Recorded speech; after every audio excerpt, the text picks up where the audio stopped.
Eh, Oke, anak-anak. 2 kali saya coba pakai screen-o-matic, ternyata tidak terdengar suara. Saya berharap screen-nya dipantulkan, tapi ternyata suara saya yang tidak terdengar.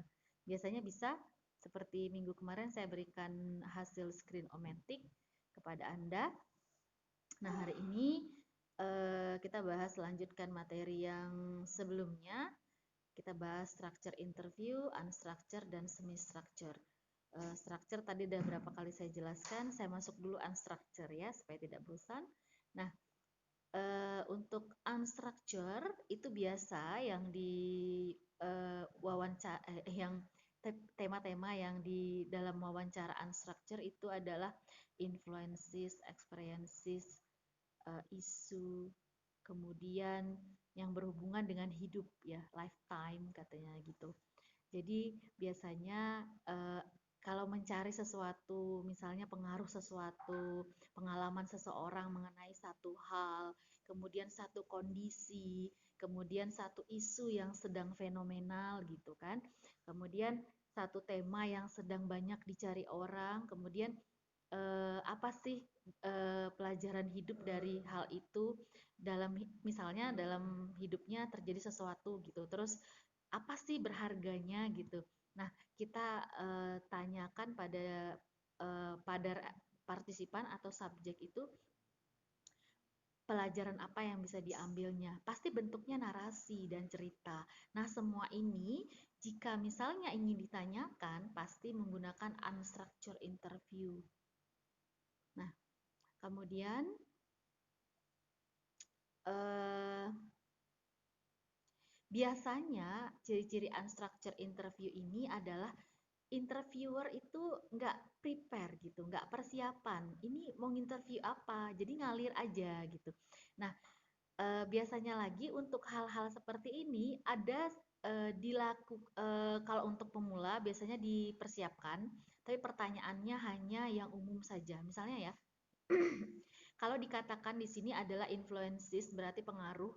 Kalau studinya pengaruh itu bisa menggunakan metode kualitatif, misalnya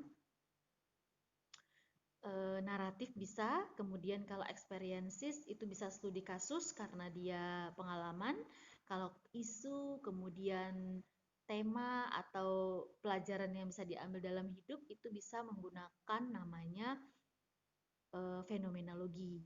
Atau kalau misalnya circumstance itu bisa menggunakan eh, etnografi. Jadi sebenarnya yang dikatakan dalam buku ini di halaman 1002 tentang apa sih yang ditanyakan dalam unstructured interview itu mengenai hal-hal yang berhubungan dengan ciri-ciri metode dalam pendekatan kualitatif itu sendiri. Kemudian um, interviewer biasanya juga tidak spesifik memberikan pertanyaan apa, hanya secara umum diberikan pertanyaan. Setelah itu tergantung dari kredibilitas seorang interviewer atau penelitinya, bagaimana dia bisa menyambungkan satu pertanyaan ke pertanyaan lain yang sesuai dengan tujuan penelitiannya. Kenapa saya katakan kata kredibilitas? Kenapa tidak validitas dan reliabilitas? Kalau dalam kuantitatif tentu Anda familiar dengan kata validitas dan reliabilitas. Tidak dengan kata itu karena kredibilitas sendiri adalah menunjukkan seberapa kredibel seorang peneliti collecting data atau mencari data. Nah, di dalam penelitian kualitatif, researcher as katanya peneliti adalah sebagai kolektor datanya gitu. Bukan kalau misalnya di kuantitatif kita bisa menggunakan skala atau kuesioner itu bisa digunakan untuk mencari data dan memang yang biasanya skala itu juga dirancang oleh peneliti. Namun perbedaannya adalah fluently. Jadi kalau misalnya di apa ya? Ketika seseorang semakin banyak menginterview orang, seseorang semakin banyak jam terbangnya mengkonseling orang, pasti bisa diprediksi itu mudah sekali mengkonseling atau menginterview orang baru. Kenapa? Karena dia sudah tahu nih trik-triknya seperti apa, harus melakukan apa. Begitu kira-kira kalau unstructured. interview.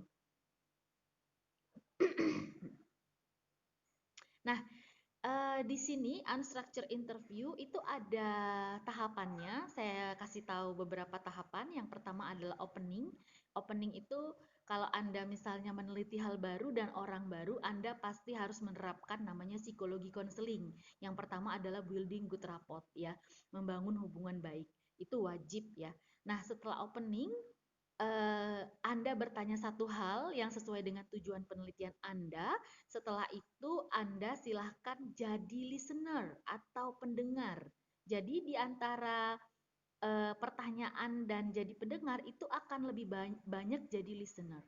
Tapi interviewer yang baik itu adalah ketika dia jadi listener, dia dapat menyimpulkan apakah yang didengarnya adalah data yang dapat dijadikannya data kualitatif.